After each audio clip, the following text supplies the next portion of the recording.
Halo, kali ini kita akan mempelajari tentang sistem pneumatik.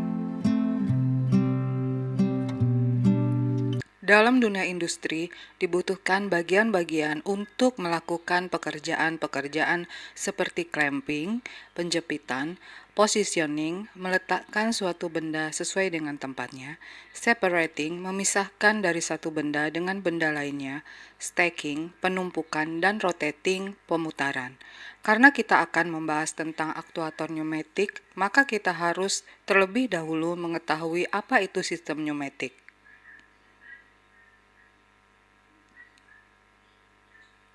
Di dalam sistem pneumatik, kita membutuhkan udara yang terkompresi. Oleh karena itu, dibutuhkan alat untuk mengkompresi udara yang disebut dengan kompresor. Kompresor ini memiliki tangki yang disebut dengan receiver tank, yang berfungsi untuk menyimpan udara sebelum dialirkan ke bagian yang lain.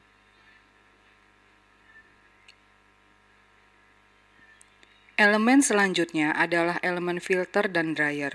Fungsinya untuk menyaring udara hasil kompresi tadi dan juga untuk menghilangkan moisturizer ataupun butiran-butiran air yang masih ada pada udara yang terkompresi tersebut.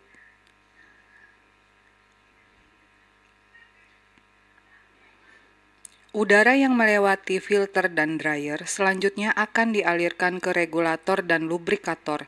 Setelah udara masuk ke lubrikator, selanjutnya sistem bisa kita lihat kerjanya pada valve atau katup, di mana katup ini dikontrol oleh suatu controller.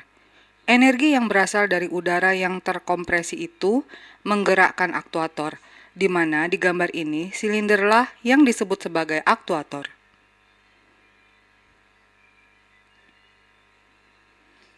Sekarang mari kita lihat bagian sistem pneumatik satu persatu. Mari kita perhatikan bagian yang kompresor terlebih dahulu. Seperti inilah bentuk kompresor yang sesungguhnya. Ini yang disebut dengan receiver tank. Cara kerja kompresor adalah dengan mengambil udara yang berada di sekitarnya dan mengkompresnya lalu disimpan di dalam tangki.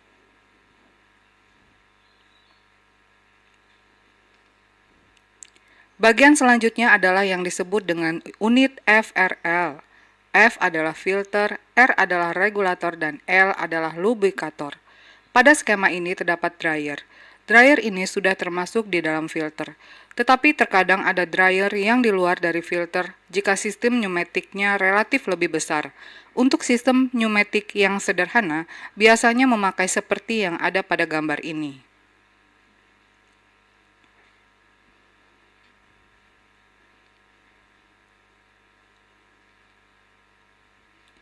Filter ini berfungsi menyaring udara atau angin agar udara yang masuk pada komponen lanjutan tidak tercemar partikel asing yang bisa merusak komponen-komponen lainnya seperti solenoid dan silinder angin. Di filter itu sendiri ada jalur pembuangan airnya.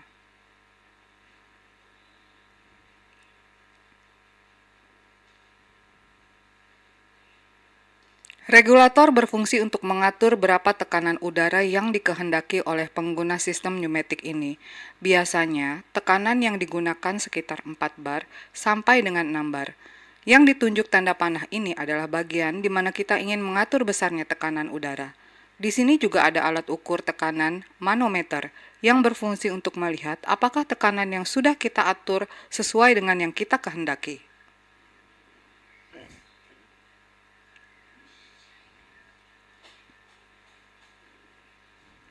Yang berikutnya adalah lubrikator. Lubrikator memberikan pelumasan pada bagian-bagian pneumatik yang bergerak seperti piston dan solenoid atau piston pada silinder angin. Perhatikan tanda panah, bagian itu untuk mengecek oli pada lubrikator.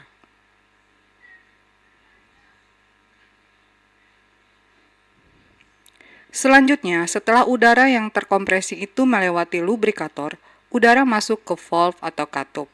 Katup ini biasa membuka dan bisa menutup. Membuka dan menutupnya katup dapat dikontrol oleh controller. Controller yang biasa digunakan di industri adalah PLC, Programmable Logic Controller.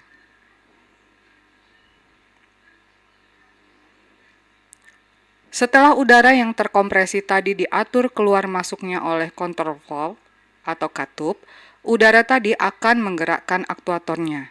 Ingat, yang disebut dengan bagian aktuator adalah bagian yang menggerakkan benda atau memberikan gaya pada suatu benda sehingga benda itu berpindah posisi. Aktuator yang dipakai pada sistem pneumatik bisa berupa aktuator piston silinder ataupun solenoid. Setelah mempelajari materi ini, dapatkah kalian menyebutkan elemen-elemen yang terdapat pada sistem pneumatik?